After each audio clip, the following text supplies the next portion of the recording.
Well, now 2013 is a special year for the African continent. Most countries are marking 50 years since attaining independence from European colonial rulers. With self-rule came a huge responsibility, that of nation building.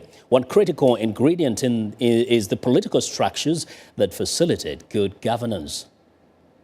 The first post-colonial African leaders stepped into a completely new territory, governing without prior experience ethnic groups that had been unwillingly banded together. The structures they found in place had been entrenched by colonialists who designed them to subjugate the local populations, open countries wide to the European settlers, facilitate their commercial interest and imperial expansionism. Since the 1960s, the continent has witnessed civilian authoritarian one-party rules, military dictatorships, and since the 1990s, some democratically elected governments. The political landscape, though, has been littered with coups, transitional administrations, and disputed elections. This manifesto here, and that I will protect and uphold. While a number of countries have held periodic elections, such as Uganda, Kenya, Nigeria, and Ghana, some argue that weak institutions lent those polls to manipulation and therefore giving an upper hand to the incumbent and ruling parties. A number of countries such as Equatorial Guinea, Zimbabwe, and Cameroon have been ruled by the same leaders for decades. While some countries have revised their colonial constitutions, very few have written new homegrown constitutions to reflect the aspirations of their people. There are those who say that 50 years is a short period for a continent that had been under the grip of colonialism to turn into a modern, smooth functioning democracy. Yet others feel Africa has had enough time to build strong democratic institutions and governance structures. Well, for more perspective, we're joined in the studio by Professor Kweku Nwauma of American University and Dr. Nyaka Lagoke, an African political analyst. Welcome to Africa 54, gentlemen. Okay, thank you. Now, I want to ask a very quick question here. First, do you think Africa is where it ought to be 50 years later? First, Professor Kweku. No, it could do better. Yes, and Professor Lagoke. No, but there are reasons to hope. Yeah, there's reason to hope. Now, tell me, when you look across the continent, it's been 50 years later. What has stopped the continent of Africa from getting to where it ought to be 50 years later, Professor Nwauma? Where should we start? There's a long list of problems. What I'll say is this. The biggest problems, the biggest wounds, the wounds that really matter are all self-inflicted. Yeah. There's a colonial legacy, which you referenced in your introduction. Then we went through periods of misrule, first under the first generation leaders. Yes. And then the military stepped in. We thought the military would do better, and they didn't. And we've come out since the third wave of democratization swept Africa. We've had these hybrid regimes that are trying to rise above some of the problems, but we have structural problems, and we have opportunities as well, as he mentioned. Yeah. And I think that the biggest problem that I see with Africa now is some states have even stopped trying. We fall back easily into the habit of blaming all of our sins on the colonial legacy. Which is like 50 years ago. We have exactly. To. Dr. Lagoke, you want to say something? Yeah, when I talk about African issues, it's always from the two dimensions. Yes. There are exogenous reasons and there are endogenous reasons.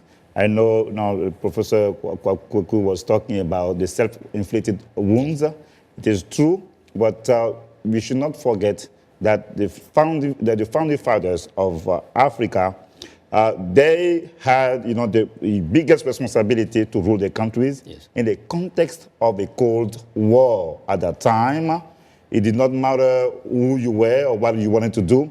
The world was seen through the prism of what? Communism versus capitalism. And the West has supported dictators like Mobutu, Eyadema, and also the communists, Russia and China, were supporting other leaders who were advocating, the vision. So everything put together, all the things can cause, instability and many of the problems we saw in Africa. And we know that this went on in the 60s and sometimes in the 70s, but somewhere along the way, Professor Nwormah, have you seen the determination to liberate the continent from external influence and have kind of chart a course for the continent? It's always been there. I mean, self-determination is part of what makes Africans Africans and other people who are oppressed elsewhere too.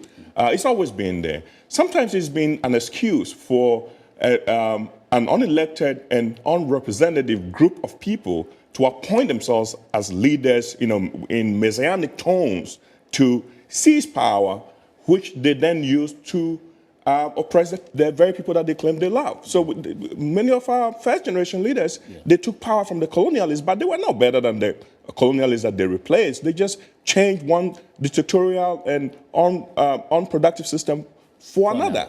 Is it, Dr. Lagoke, was it just maybe partially also lack of experience? I mean, they hadn't done this before. Of course, of course, it was many of them, lack of experience.